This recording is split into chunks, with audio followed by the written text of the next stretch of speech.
नमस्कार, आप देख रहे हैं बोलता हिमाचल। मैं हूं अर्नव और लेकर आया हूं देवभूमि हिमाचल से आज की बड़ी और महत्वपूर्ण खबरें। दोस्तों, रोजाना खबरों के लिए चैनल को सब्सक्राइब करें, वीडियो को लाइक और शेयर करें। कमेंट बॉक्स में अपने जिले का नाम हमें जरूर बताएं।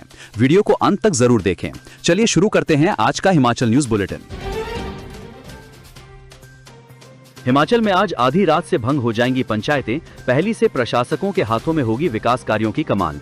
हिमाचल प्रदेश की ग्रामीण सत्ता में शनिवार से बड़ा बदलाव होने जा रहा है। प्रदेश की 3,586 पंचायतों में 5 साल पहले चुने गए 30,000 जनप्रतिनिधियों का कार्यकाल 31 जनवरी को समाप्त हो रहा है। शनिवार आधी रात के बाद प्रदेश की सभी पंचायतें स्वतः ही भंग हो जाएंगी। हिमाचल में पहली बार 1 फरवरी से पंचायतों में निर्वाचित प्रतिनिधियों की जगह पूरी तरह से प्रशासकीय व्यवस्था लागू कर दी जाएगी, जिसके लिए विभाग ने तैयारियां पूरी कर ली हैं। पंचायतों के भंग होने के साथ ही विकास कार्यों और प्रशासनिक निर्णयों की कमान अब जनप्रतिनिधियों के बजाय प्रशासकों के हाथों में होगी। हालांकि प्रशासक की भूमिका कौन निभाएगा, इस पर प्रदेश सरकार की अंतिम मोहर लगनी अभी बाकी है। पंचायती राज विभाग ने इस संबंध में सरकार को 2 विकल्प भेजे हैं। पहले प्रस्ताव में पंचायत सचिव को ही प्रशासक की जिम्मेदारी देने की बात कही गई है, जबकि दूसरे प्रस्ताव में एक 3 सदस्यीय समिति बनाने का सुझाव है, जिसमें स्कूल प्रिंसिपल या हेडमास्टर को प्रशासक और सचिव व रोजगार सेवक को सदस्य नियुक्त किया जा सकता है। इस प्रशासनिक बदलाव का एक सीधा प्रभाव प्रदेश की आर्थिकी पर भी पड़ेगा। वर्तमान में वार्ड सदस्यों को छोड़कर अन्य प्रतिनिधियों के मानदेय पर सरकार हर महीने करीब 5 करोड़ रुपए खर्च करती है। पंचायतों के भंग रहने की अवधि तक ये भारी भरकम राशि सरकारी खजाने में बचत के रूप में जमा होगी।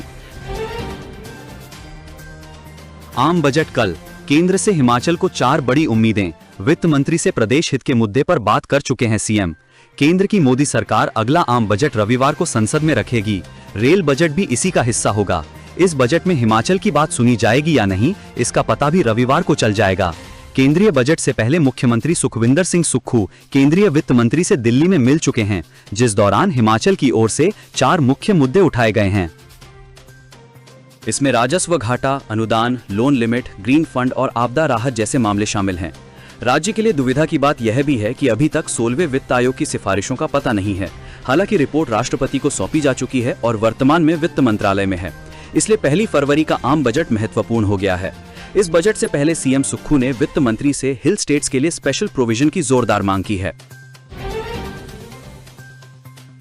361 सड़कें, 2 एनएच बंद। बर्फबारी से 598 बिजली ट्रांसफार्मर ठप, लोगों की बढ़ी दिक्कतें। प्रदेश के अलग अलग हिस्सों में 361 सड़कें अभी तक बहाल नहीं हो पाई है, जबकि 436 ट्रांसफार्मरों के ठप होने से सैकड़ों गांव अभी भी अंधेरे में है। बिजली बोर्ड ने 6 दिनों के भीतर 12,000 से अधिक ट्रांसफार्मरों को दुरुस्त कर आपूर्ति बहाल भी की है, लेकिन दुर्गम इलाकों में बिजली बहाली के बोर्ड के प्रयास जारी है। लोक निर्माण विभाग के शिमला जोन के तहत 97 सड़कें अभी भी बंद पड़ी हुई है। विभाग के मंडी जोन में 225 सड़कों पर वाहनों के पहिए थमे हुए हैं, जबकि कांगड़ा जोन में 38 सड़कों के बहाली अवशेष रह गई है। लोक निर्माण विभाग का कहना है कि 3 जोन में ठप पड़ी सड़कों को बहाल करने के लिए आगामी 2 दिनों का लक्ष्य निर्धारित किया गया है। इनमें कुल्लू जिला में NH 305 और लाहौल स्पीति जिला का नेशनल हाईवे 03 और 505 शामिल है। पर्यटन व्यवसाय नियमों में होगा बदलाव। हिमाचल में बदलेंगे पर्यटन इकाइयों के पंजीकरण, नवीनीकरण के नियम। हिमाचल प्रदेश सरकार ने पर्यटन व्यवसाय से जुड़े नियमों में अहम संशोधन करने का प्रस्ताव जारी किया है। इस संबंध में पर्यटन एवं नागरिक उड्डयन विभाग ने हिमाचल प्रदेश पर्यटन विकास और पर्यटन व्यवसाय पंजीकरण नियम 2012 में बदलाव को लेकर एक अधिसूचना जारी की है। अधिसूचना के तहत कोई भी व्यक्ति यदि इन नियमों से प्रभावित होता है तो वो अधिसूचना के प्रकाशन की तारीख से 15 दिन के भीतर अपनी आपत्ति या सुझाव पर्यटन एवं नागरिक उड्डयन विभाग के निदेशक को भेज सकता है। अधिसूचना में कहा गया है कि प्राप्त सुझावों पर अंतिम निर्णय से पहले सरकार विचार करेगी। नियमों का नया नाम और लागू होने की तिथि गजट में प्रकाशित होते ही प्रभावी होंगे। सीएम सुक्खू बोले, केंद्रीय मंत्री पीयूष गोयल के समक्ष उठाया आयातित सेब पर शुल्क का मुद्दा। न्यूजीलैंड के साथ मुक्त व्यापार समझौते के बाद यूरोपियन यूनियन के देशों से भारत आने वाले सेब पर आयात शुल्क 50 से घटाकर 20% करने को लेकर पूछे सवाल के जवाब में मुख्यमंत्री सुक्खू ने कहा कि उन्होंने केंद्रीय मंत्री पीयूष गोयल के साथ न्यूजीलैंड से आयातित सेब पर शुल्क कम करने का मुद्दा उठाया था। यूरोपियन यूनियन के देशों से भारत आने वाले सेब पर आयात शुल्क घटाने का भी हिमाचल के बागवानों को बड़ा नुकसान होगा। इस मुद्दे पर केंद्रीय मंत्री ने राज्य सरकार से अधिकारियों और बागवानों की एक टीम भेजने को कहा है, जिसके बाद केंद्र सरकार इस विषय के सभी पहलुओं की गंभीरता पूर्वक जांच कर चर्चा करेगी। हिमाचल से निकलने वाली नदियों की बिगड़ती हालत पर एनजीटी सख्त, केंद्र और राज्य सरकार को भेजा नोटिस। राष्ट्रीय हरित प्राधिकरण एनजीटी ने हिमाचल प्रदेश की सतलुज, ब्यास, रावी और चिनाब नदियों में बढ़ते प्रदूषण, अवैध खनन और अतिक्रमण पर कड़ा रुख अपनाया है। एनजीटी ने केंद्र सरकार, हिमाचल, पंजाब, जम्मू कश्मीर और संबंधित प्रदूषण नियंत्रण बोर्डों को नोटिस जारी किया है। एनजीटी ने स्पष्ट किया कि हिमाचल की नदियां केवल राज्य की नहीं बल्कि पूरे उत्तर भारत की जीवन रेखा हैं। ये मामला मूल आवेदन संख्या 413/2025 के तहत दायर किया गया है, जिसमें याचिकाकर्ता अभिष्ट कुसुम गुप्ता ने हिमाचल, पंजाब और जम्मू कश्मीर से होकर बहने वाली नदियों की दुर्दशा को उजागर किया है। हिमाचल की आर्थिक चिंताएं बढ़ीं, जीएसटी मामले में लगा जोर का झटका, सीएम सुक्खू ने केंद्र से मांगी सहायता। व्यवस्था परिवर्तन के तहत आर्थिक संकट के चक्रव्यूह से बाहर निकलने का प्रयास कर रही हिमाचल सरकार के लिए चिंता बढ़ गई है। संसद में वीरवार को पेश आर्थिक सर्वेक्षण 2025-26 रिपोर्ट में सामने आया है कि राज्य कई मोर्चों पर पीछे चल रहा है। रिपोर्ट में बताया है कि प्रदेश को जीएसटी के तहत प्राप्त हो रही राशि में भारी कमी आई है। मौजूदा वित्त वर्ष के आंकड़ों में जीएसटी से 6,824 करोड़ की राशि दर्शाई गई है। वहीं वर्ष 2023-24 में जीएसटी से 9,956 करोड़ और 2024-25 में 10,824 करोड़ की राशि प्राप्त हुई थी। इस तरह की स्थिति को देखते हुए मुख्यमंत्री सुखविंदर सिंह सुक्खू ने प्रधानमंत्री नरेंद्र मोदी से लेकर केंद्रीय वित्त मंत्री के समक्ष हिमाचल की चिंता जताई थी। मुख्यमंत्री ने दोनों के समक्ष जीएसटी घटने का मामला भी प्रमुखता से उठाया है, लेकिन राहत नहीं मिल पाई है। हिमाचल प्रदेश में सीबीएसई स्कूलों में 5,500 पदों पर होगी भर्ती। हिमाचल प्रदेश में सीबीएसई से संबद्ध 130 सरकारी स्कूलों में शिक्षकों सहित अन्य स्टाफ के करीब 5,500 पदों को भरने की प्रक्रिया तेज हो गई है। स्कूल शिक्षा विभाग की पहल पर फरवरी माह में चयन टेस्ट आयोजित करने की तैयारी चल रही है।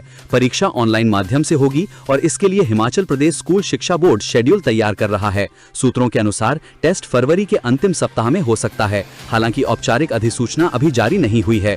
बोर्ड यह भी सुनिश्चित कर रहा है कि परीक्षा अन्य बोर्ड परीक्षाओं से न टकराए, क्योंकि मार्च में कई अहम परीक्षाएं प्रस्तावित हैं। अब 10वीं बोर्ड परीक्षा में फेल होने की टेंशन खत्म। शिक्षा बोर्ड ने पहली बार शुरू किया dual examination system. Himachal Pradesh school शिक्षा बोर्ड के इतिहास में पहली बार बिना फेल होने की टेंशन के छात्र एग्जाम देंगे। राज्य स्कूल शिक्षा बोर्ड धर्मशाला ने इन परीक्षाओं से ही पहली बार ड्यूल एग्जामिनेशन सिस्टम लागू कर दिया है। इसमें बोर्ड की मार्च अप्रैल की फाइनल परीक्षाओं में पायलट प्रोजेक्ट के तहत 10वीं के छात्रों को सुविधा प्रदान की जा रही है। इसमें 10वीं के छात्रों को मार्च के बाद जून जुलाई में परीक्षा देकर पास होने का मौका प्रदान किया जाएगा। इसमें अहम और बड़ी बात यह है कि 10वीं के छात्रों को 5 अनिवार्य विषय में पास होना अनिवार्य होता है, जिसमें अब मात्र 3 विषयों में पास होने पर भी छात्र आगामी कक्षाओं में बैठ सकेंगे, जबकि 2 विषयों को पास करने के लिए जून जुलाई में मौका प्रदान किया जाएगा।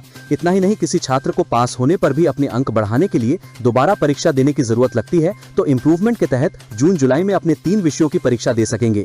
इसके आधार पर ही छात्रों की दोनों परीक्षाओं का आंकलन करने के बाद ही फाइनल मार्क लिस्ट व मेरिट सूची बनाई जाएगी। हिमाचल प्रदेश स्कूल शिक्षा बोर्ड धर्मशाला की ओर से नई शिक्षा नीति 2020 के अनुरूप राज्य में परीक्षा प्रणाली में बड़े बदलाव 2025-26 शैक्षणिक सत्र से ही लागू कर दिए हैं। इसमें विद्यार्थियों को अब एक ही सत्र में पास होने के लिए 2 अवसर मिलेंगे। विक्रमादित्य के बाद अधिकारी पर भड़के मंत्री गोमा, डीसी मंडी के खिलाफ दिया विशेष अधिकार हनन का नोटिस। हिमाचल प्रदेश के लोक निर्माण मंत्री विक्रमादित्य सिंह के बाद अब एक और कैबिनेट मंत्री ने भी अफसरशाही के खिलाफ मोर्चा खोल दिया है। आयुष, युवा सेवाएं एवं खेल विभाग के मंत्री यादविंद्र गोमा ने मंडी के उपायुक्त अपूर्वा देवगन के खिलाफ विधानसभा अध्यक्ष को विशेषाधिकार हनन का नोटिस दिया है।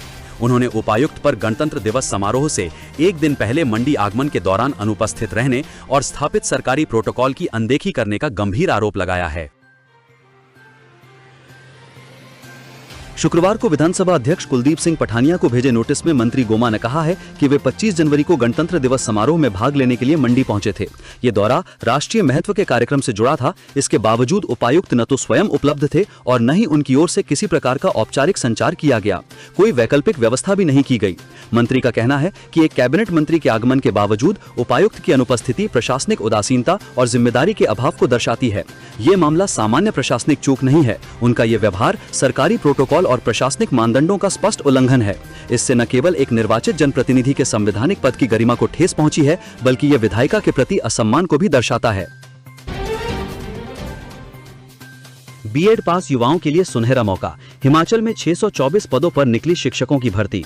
हिमाचल में नौकरी पाने के लिए सुनहरा मौका है। दरअसल सरकार में राज्य के 100 सरकारी स्कूलों में केंद्रीय माध्यमिक शिक्षा बोर्ड CBSE पाठ्यक्रम लागू करने की तैयारी के तहत गणित और अंग्रेजी के शिक्षकों की भर्ती शुरू कर दी है। इसके लिए HPRCA हमीरपुर ने अधिसूचना जारी कर दी है। कुल 624 पदों पर भर्ती निकाली गई है। ये भर्ती मार्च 2026 से 100 सरकारी स्कूलों में CBSE पाठ्यक्रम लागू करने के सरकारी फैसले का हिस्सा है। कुल 624 पदों में 312 अंग्रेजी और 312 गणित के शिक्षक शामिल हैं। इन पदों पर जो भी शिक्षक चयनित होंगे उनको नियमित सरकारी कर्मचारी का दर्जा नहीं मिलेगा। नियुक्ति फिक्स मानदेय के आधार पर होगी, जिसमें प्रत्येक शिक्षक को 30,000 रुपए प्रति माह का मानदेय मिलेगा, जो केवल 10 माह के शैक्षणिक सत्र के लिए मान्य होगा। उन्हें नियमित कर्मचारियों को मिलने वाले भत्ते, पदोन्नति या पेंशन जैसी सुविधाएं नहीं दी जाएंगी। हालांकि सरकारी कार्यों के लिए यात्रा करने पर नियमों के अनुसार TA और DA मिलेगा। नियुक्ति की अधिकतम अवधि 5 साल निर्धारित की गई है और इस दौरान शिक्षकों को किसी भी CBSE से संबद्ध सरकारी स्कूल में तैनात किया जा सकेगा। हिमाचल में जल्द भरे जाएंगे 870 PET पद, शिक्षा निदेशक ने संघ को दिया आश्वासन। हिमाचल प्रदेश के बेरोजगार शारीरिक शिक्षकों के लिए बड़ी राहत मिली है। लंबे समय से लंबित 870 PET फिजिकल एजुकेशन टीचर के सृजित पदों को लेकर माननीय उच्च न्यायालय ने सरकार के पक्ष में फैसला सुनाया है। इस फैसले के बाद प्रदेश में वर्षों से बेरोजगारी की मार झेल रहे शारीरिक शिक्षकों में नई उम्मीद जगी है। चंबा, लाहौल स्पीति और किन्नौर में हिमस्खलन की चेतावनी, पश्चिमी विक्षोभ से बढ़ेगी ठंड और हिमपात। मौसम विज्ञान केंद्र ने चंबा, लाहौल स्पीति व किन्नौर में हिमस्खलन की चेतावनी जारी की है। प्रशासन ने लोगों से अनावश्यक यात्रा से बचने की सलाह दी है, जबकि शनिवार से पश्चिमी विक्षोभ की सक्रियता बढ़ने की संभावना जताई है। ऐसे में प्रदेश के सभी जिलों में 40 किलोमीटर की रफ्तार से आंधी चलने और ऊंचे क्षेत्रों में हिमपात और निचले क्षेत्रों में वर्षा की संभावना जताई है। इसके कारण तापमान में भी गिरावट और इसका असर 3 फरवरी तक रहने का अनुमान है। प्रदेश में 3 राष्ट्रीय राजमार्ग सहित 485 सड़कें यातायात के लिए बंद हैं। इन्हें खोलने के प्रयास किए जा रहे हैं। 436 ट्रांसफार्मरों के खराब होने के कारण बिजली आपूर्ति बाधित है।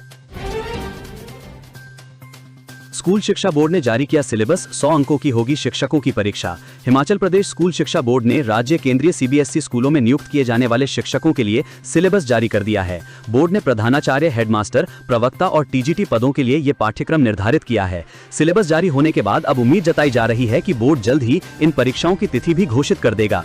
इस परीक्षा के लिए बोर्ड ने एक नया पैटर्न तैयार किया है। परीक्षा की कुल अवधि 2.5 घंटे होगी। ये पेपर कुल 100 अंकों का होगा, जिसे 2 भागों में बांटा गया है। इसमें 60 अंकों के प्रश्न ऑब्जेक्टिव बहुविकल्पीय होंगे, जबकि शेष 40 अंकों के प्रश्न डिस्क्रिप्टिव वर्णनात्मक प्रकार के होंगे। अभ्यर्थियों को इसी पैटर्न के आधार पर अपनी तैयारी करनी होगी। हिमाचल, जयराम ठाकुर बोले, सुक्खू सरकार का अनशन सिर्फ सियासी नोटंकी, जनहित से कांग्रेस का कोई सरोकार नहीं। पूर्व मुख्यमंत्री एवं नेता प्रतिपक्ष जयराम ठाकुर ने शिमला में जारी बयान में कांग्रेस सरकार पर कड़ा प्रहार करते हुए कहा कि विकसित भारत ग्रामीण आजीविका गारंटी VB जीराम जी के विरोध में सुक्खू सरकार द्वारा किया जा रहा अनशन केवल अपने आला कमान को खुश करने के लिए एक सियासी नौटंकी है। उन्होंने कहा कि केंद्र सरकार का ये नया कानून पारदर्शिता लाने और भ्रष्टाचार को खत्म करने की दिशा में एक मील का पत्थर है, जिसमें डिजिटाइजेशन और बायोमेट्रिक हाजिरी के कारण बिचौलियों के लिए कोई जगह नहीं बची है। भ्रष्टाचार पर पूर्ण विराम लगेगा और पारदर्शिता से काम होने पर गांव का विकास तेज रफ्तार से होगा। मनाली के लिए ट्रैफिक एडवाइजरी जारी, अब राइट बैंक मार्ग से वॉल्वो बस स्टैंड चलेंगी बसें। बर्फबारी के बाद मनाली में जनजीवन बुरी तरह प्रभावित हुआ, लेकिन अब धीरे धीरे पटरी पर लौट रहा है। शुक्रवार को पुलिस की ओर से जारी एडवाइजरी के अनुसार आम जनता व यात्रियों की सुविधा को ध्यान में रखते हुए अब सभी वॉल्वो बसों व सभी दैनिक रूटों पर संचालित बसों को राइट बैंक मार्ग से वॉल्वो बस स्टैंड मनाली तक आने की अनुमति प्रदान की गई है।